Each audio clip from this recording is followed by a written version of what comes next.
Escolteu, l'Ajuntament ha d'ajudar a que això que us deia, aquesta societat que hem dit que primer ha de ser però també ha de fer, l'Ajuntament el que ha de fer és ajudar a que aquesta societat pugui fer. L'Ajuntament el que ha de parlar és clar, no ha de permetre que els problemes s'enquistin, hem de poder afrontar directament qualsevol problemàtica que sorgeixi a la ciutat, parlar amb naturalitat, amb honestedat amb els veïns i saber treballar tots els problemes que surten. Avui estem immersos, el primer problema de la ciutat és la greu recessió econòmica, ho torno a dir. Això no és nou i no estic descobrint res. Els problemes socials que això ens comporta són terribles. Estem veient uns nivells de necessitat en les famílies i uns nivells de pobresa que feien molts anys que no es veien. Estic convençut que tots vosaltres ho coneixeu. Cal actuar molt seriosament sobre aquest problema, però el primer és explicar a la gent com estan les coses. No se'ls pot continuar enganyant. Les coses estan dures.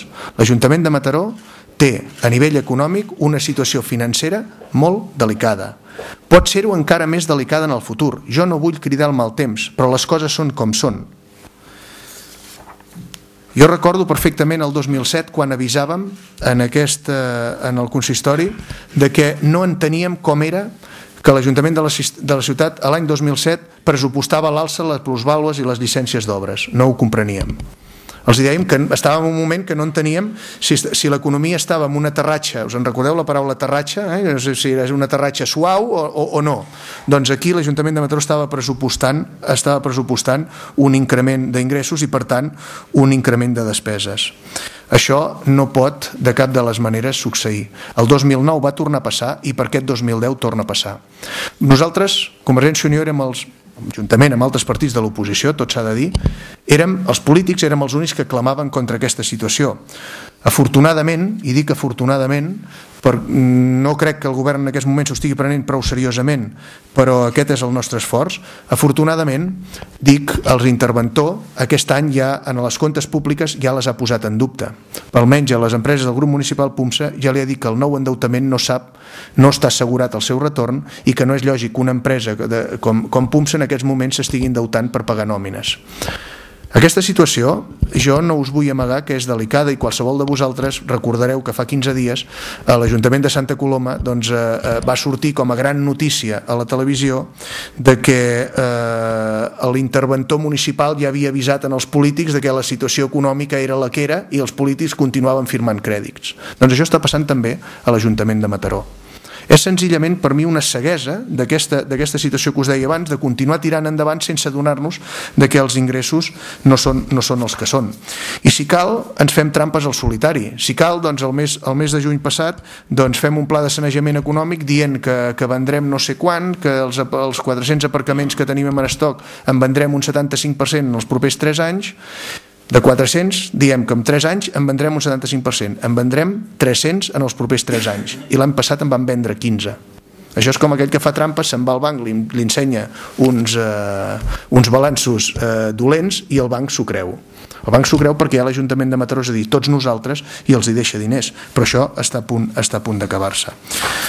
Això a nivell general, a nivell de Mataró, la situació és preocupant i segurament acompanyats per la situació general, no? I què fem? Com ho solucionem això? Doncs a nosaltres ens sembla que en aquests moments és el moment de la meritocràcia. És el moment que s'ha acabat anar creant organigrames i anar omplint organigrames amb gent i gent i gent i més gent sense fixar-se en la capacitació ni quins objectius se'ls donen a aquesta gent. S'ha acabat en què el carnet sigui una garantia per obtenir una feina, per tirar endavant projectes que al final no són res més que anar fent créixer bolets que acabem pagant tots nosaltres. Cal que primem les estructures polítiques, cal aprimar-les de totes, perquè aquesta estructura política tan impressionant que tenim a l'Ajuntament de Mataró genera desconfiança i desafecció política. Només si donem exemple de bon govern, el ciutadà, tot això que us deia abans, ens seguirà o ens seguireu. En un país on les dimissions són tan escasses, a mi em sembla que quan les coses no es fan bé, cal que o bé qui se'n dona compte, si és que se'n dona compte de que no ha fet les coses bé, faci un pas endavant i si no, qui té l'obligació de liderar l'equip sàpiga agafar i retirar les competències a qui li toca. Jo no vull dir noms, però en aquest país gairebé ningú se'n recorda de cap dimissió, i això tampoc pot ser, perquè no tot es fa bé. I quan es posa en risc, com es posa en risc, projectes importantíssims per la ciutat perquè s'han fet les coses mal fetes com s'ha demostrat, això exigeix dimissions. Jo, exemplificar comportaments polítics que exigirien coses d'aquestes és molt fàcil. Avui tenim, aquesta setmana tenim una novetat important, no? Aquest govern dels millors, aquest govern eficient, repeteixo, aquest govern dels millors que crec que s'ha de fer, perquè després de 30 anys cal que aquesta administració municipal, com us deia, ho repensi i cal aplicar un canvi de ritme. És necessari que ens traiem de sobre aquesta desídia, aquesta sensació de propietat que avui notem tots els que fem política a la ciutat, no? Aquesta sensació de que qui ens governa avui a la ciutat és el propietari de l'Ajuntament, no? Que actua amb aquesta certa prepotència i un marge importantíssim de desídia. Que desídia és la paraula que jo m'atreveixo a qualificar pel que ha fet l'Ajuntament de Mataró respecte al tema dels macroprostíbuls. Desídia, aquesta és la paraula, perquè com qualificaríeu vosaltres que des del 2002 no s'hagi fet l'ordenança necessària per poder regular que a la ciutat no es puguin implantar aquests tipus d'establiments? Això només es pot qualificar de desídia.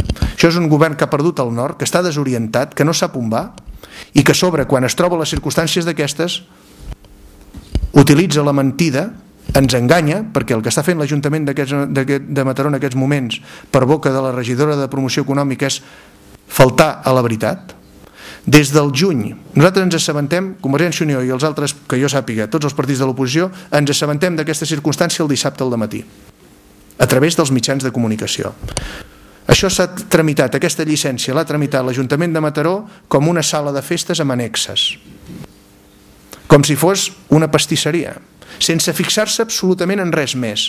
I quan se n'han donat compte que això era un macroprostíbul i que sortia a nivell nacional, ara correm-hi tots a tirar la culpa a la Generalitat. Primer van dir que aquesta llicència la donava la Generalitat, us en recordeu? No la dona la Generalitat, la dona l'Ajuntament de Mataró. La Generalitat condiciona i diu que heu de fer això o de fer allò. Però des del 2002, en el decret de la Generalitat que regulava, que es va fer pensant per endreçar els locals d'aquest estil que ja existien, la Generalitat va fer també el 2003 una ordenança tipus perquè tots els ajuntaments hi recomanaven als ajuntaments que fessin una ordenança per, senzillament, si volien o no ho volien, o per regular-ho.